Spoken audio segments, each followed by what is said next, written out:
Ever since my husband and I both started working from home, it's been a dream of ours to turn our office into a more functional space where we both have room to work as well as a cozy place for guests to stay if needed. Now, we're working with a 100 square foot room here, so fitting all of our needs into this tiny space isn't going to be easy, but I'm up for the challenge.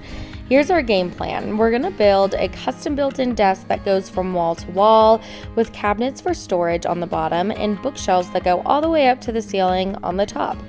On the other side, we'll have some seating and a place for guests to stay as well. So let's just get right into it.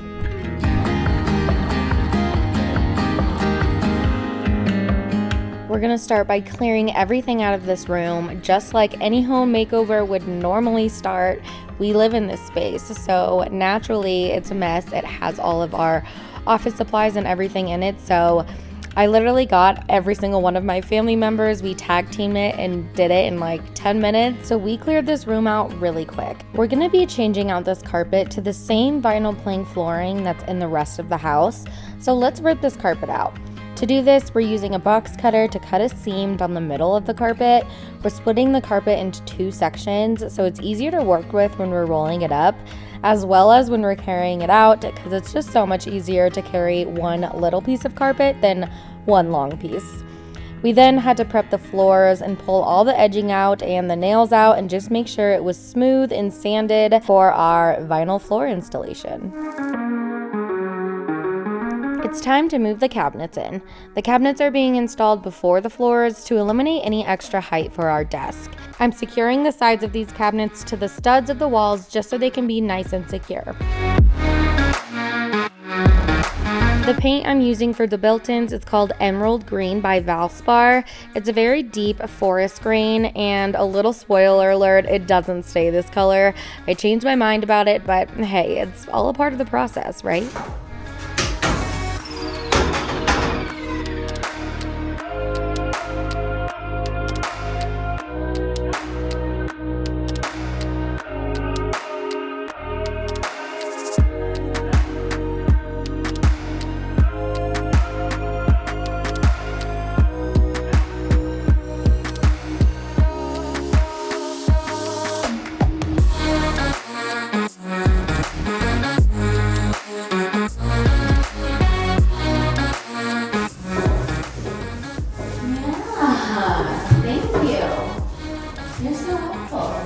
Are you having fun?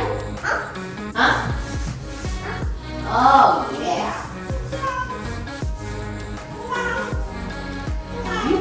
Oh, sorry. Ooh.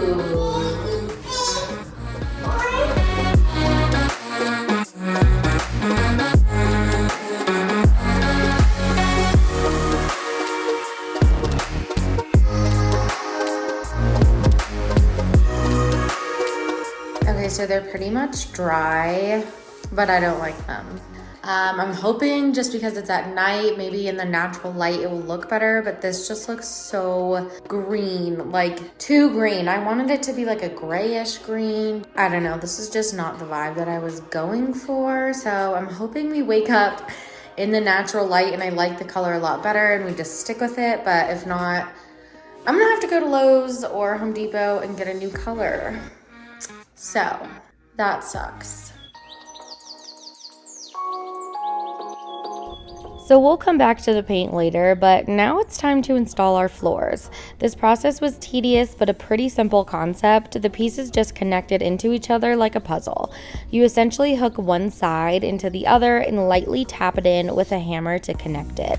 We busted this room out in a few hours because luckily we had a lot of help from a friend of ours who is a contractor. So thank you, Sam.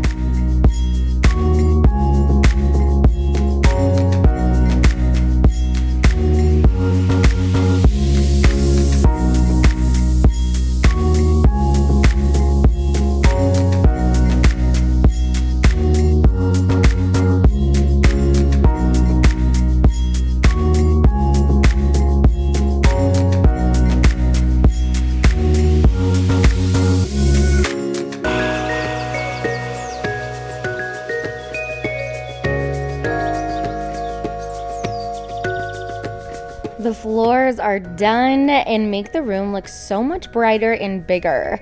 Now back to this paint color. As gorgeous as this dark green color is, I just don't think this is the right green for this room.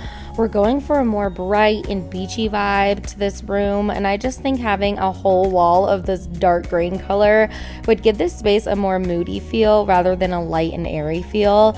So this new color is called Garden Essential by Magnolia, and I just think it's the perfect creamy light green shade.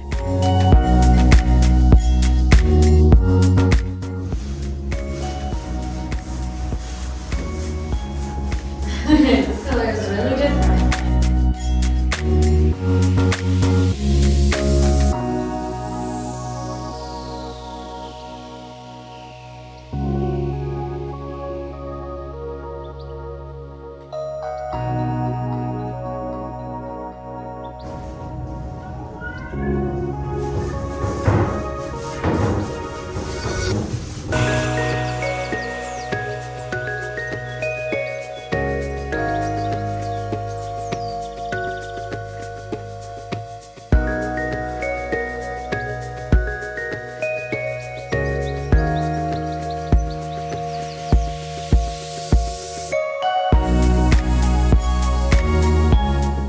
I'm also painting a whole bunch of pieces that are going to be our bookshelves. So these are just different pieces that are not assembled together yet, but it was just so much easier for me to just paint them while they were on the floor like this, rather than when they were just up above and actually put up. But I mean, I'm going to have to do both. You'll see in the end, because this needed a lot of coats. Now that the first coat of paint is on everything, we're going to move on to the desktop. So we got a very long and large butcher block from Home Depot and cut it to size using a miter saw. We cut it the same size as the length of the wall because we wanted to cover the whole wall, because since we're both going to be working here, we're going to need as much desk space as we can get. The desk was heavy, you guys, and I definitely threw my back out carrying this massive thing, so definitely get some help for this part if you try this at home, or maybe it's just me, maybe I need to work out, I don't know. But anyways, we placed the butcher block on top of the two cabinets and we just secured it with wood glue. This thing was so heavy it was not going anywhere, so we probably didn't even need to use wood glue, but just for a peace of mind, we did.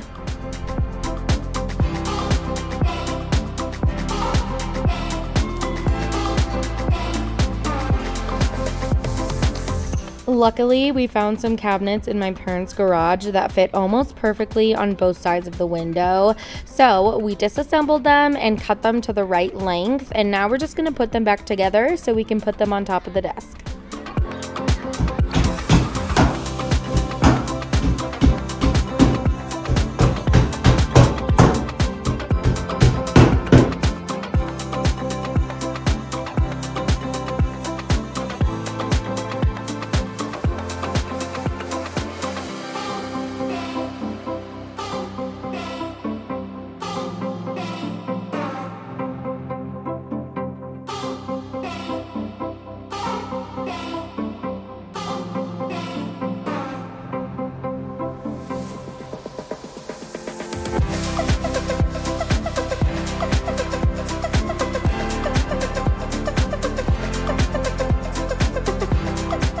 We're securing them to the studs of the walls, and we're also going to be making a frame to go in the middle for more support of the bookshelves, and so we can panel out the middle part so it all looks like one big connected piece. To make the framing, I'm using 2x4s and making 2 drill holes in both ends. Then I'm using 2 screws to connect the 2x4s together, and I'm repeating that on the other side. Then we're putting this up between the 2 bookshelves and securing the bookshelves to the frame. We're also securing our frame into the studs of the walls for extra stability. We made 2 of these frames and repeated the same process with frame number 2. Once both the frames were up, it's time to start covering it up with our paneling. So we're putting 1 piece at the bottom side and 1 long piece on the front side to make it look like everything is connected and seamless.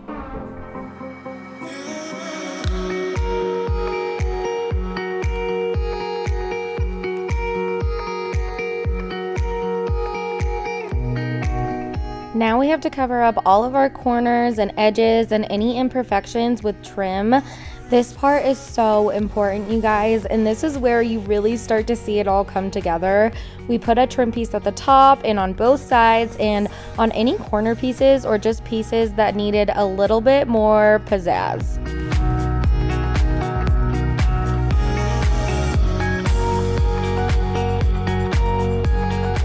For any trim pieces that we needed to connect together, we made sure to cut it at a 45-degree angle so they could just connect into each other really seamlessly to give it a more finished look.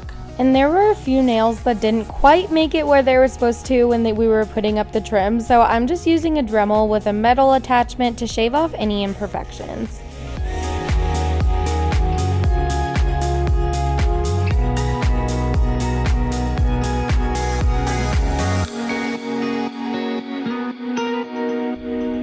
For the smaller trim pieces, I'm gluing them on using wood glue and attaching them with painter's tape until it dries.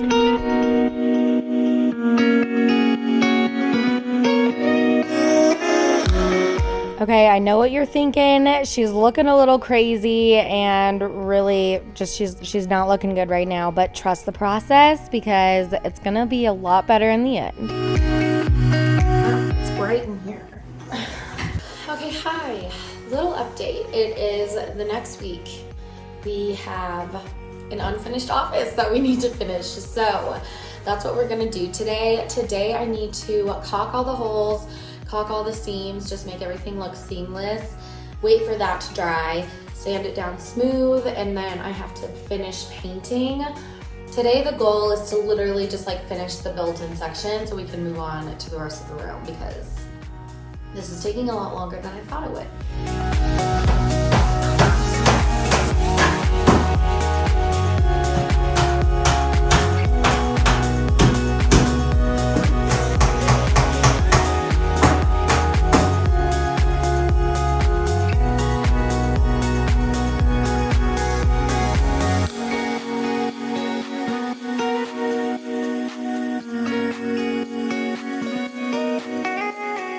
So now I'm just placing the shelves where I want them to go into the bookshelves. So this was a little bit tricky for me because the shelf on top was actually permanent and couldn't be moved.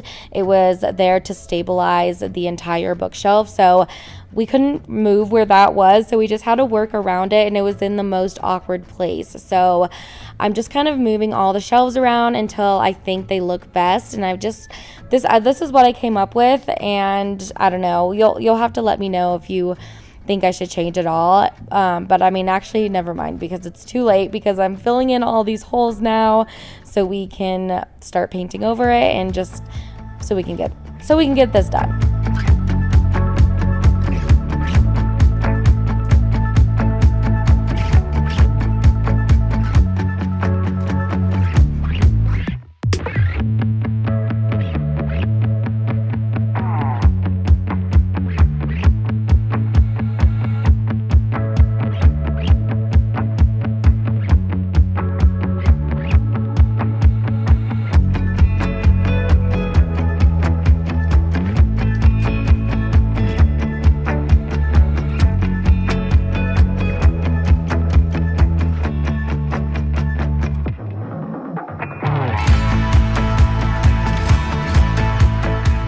So now I'm just filling in all the nail holes. I'm also caulking everything and filling in all of the seams.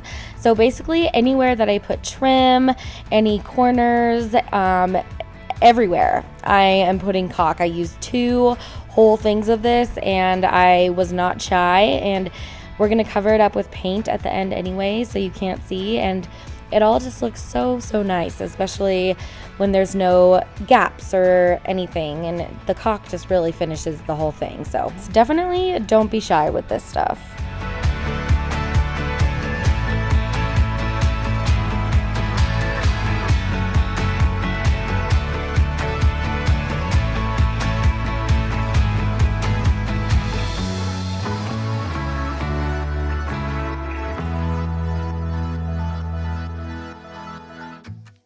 After many coats of paint and a lot of hard work, the built-ins are finally done. This is the first project my husband and I have done all by ourselves, and even though it's not perfect, it's perfect for us.